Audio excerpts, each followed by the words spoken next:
একাদশীর ব্রত পালন করেছি, এই একাদশীর ব্রত পালন করে যে পূর্ণ অর্জন যদি করে থাকি, আমি তার নামে 5টি হোক, 6টি হোক, 10টি হোক, এই একাদশীর ব্রত আমি দান করে দিলাম।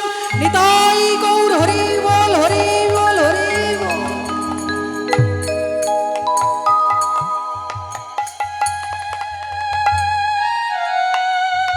এইভাবে যদি কোনো মানুষকে বাবা মা 10টা হোক, 5টা হোক, 15টা হোক, তার কাছে গিয়ে বলতে হবে, সে মৃত্যু পথযাত্রী মানুষটির কাছে বসে, হে দয়াল, আজ যিনি মৃত্যু যন্ত্রণায় ছটফট করছে, আমি যে একাদশীর ব্রত পালন করেছিলাম, আমার এই জীবনের থেকে তাকে আমি 10টা হোক, 12টা হোক, 15টা হোক, একাদশী আমি দান করে দিলাম। হরি বল, হরি বল, হরি বল, হরি বল। এর ফলে যে পূর্ণটা তাকে আমরা দান করে দিলাম, এতে তার কিছুটা বাবা মা তার কিছুটা পাপ লাঘব হলো। বোঝা গেল? এটাকে বলা হয় একাদশী। একাদশী কথার মধ্যেই তো উত্তর লুকিয়ে আছে, একাদশী, একাদশী। যদি করতে পারেন এটা না বাবা মা, তিনি তো আমার গোবিন্দের চরণ লাভ করতে পারবেন।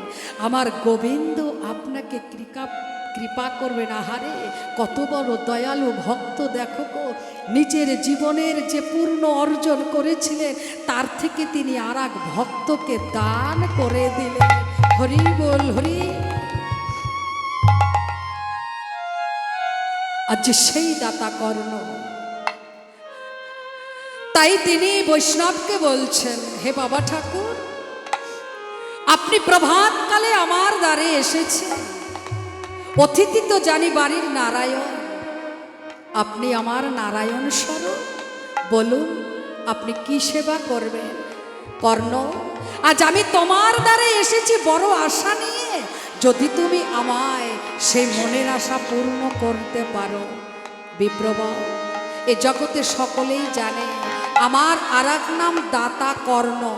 এই পৃথিবীতে যে যা আমার কাছে চায়, আমি তাকে কখনো ফিরিয়ে দেই না। আমার সাধ্যের মতন সেই বস্তু দিয়ে তাকে আমি চেষ্টা করি তার মনের আশা পূর্ণ করে দেবার। বলুন মনিবার, আপনি কি চাইছেন? তখন আমার বিপ্র তিনি বললেন, ওগো মাংস খাই বারো লাগি,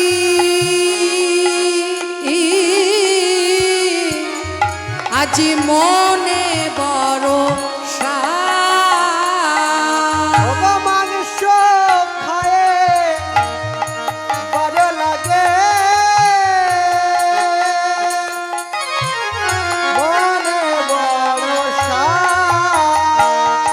আর মাংস খায়া বড় লাগে,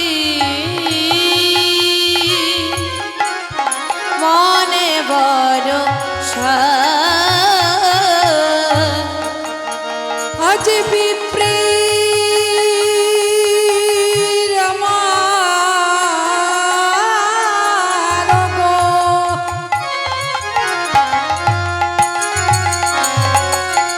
বিপ্রের আমার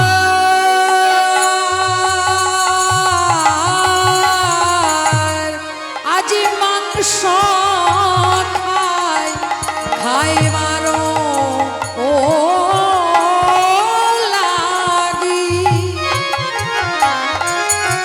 তার মনে বড় আর মাংস খায়া বড় লাগে,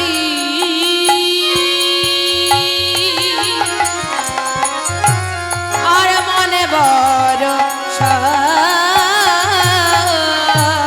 আমার মনের ইচ্ছা তোমায় করিলাম প্রকাশ, দেবে কিনা আমায়? আর মনের ইচ্ছা করিলাম প্রকাশ, দেবে কিনা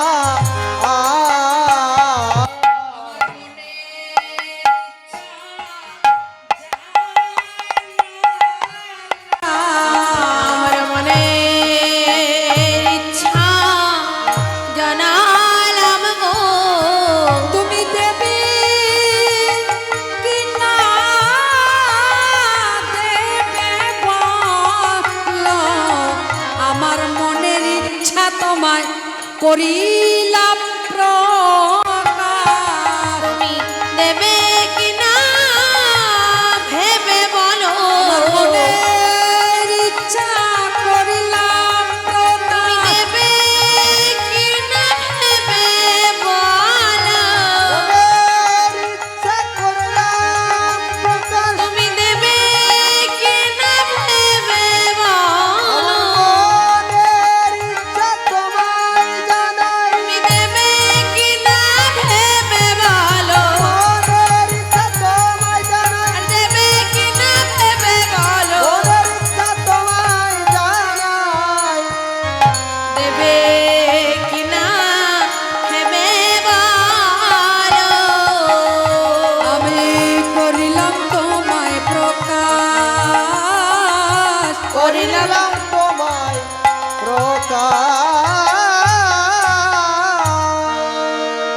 বিপ্রবর বললেন কর্ণ, মাংস খাইবার লাগি মনে বড় আস, তুমি দেবে কি না দেবে কর্ণ বলয়া মায়া।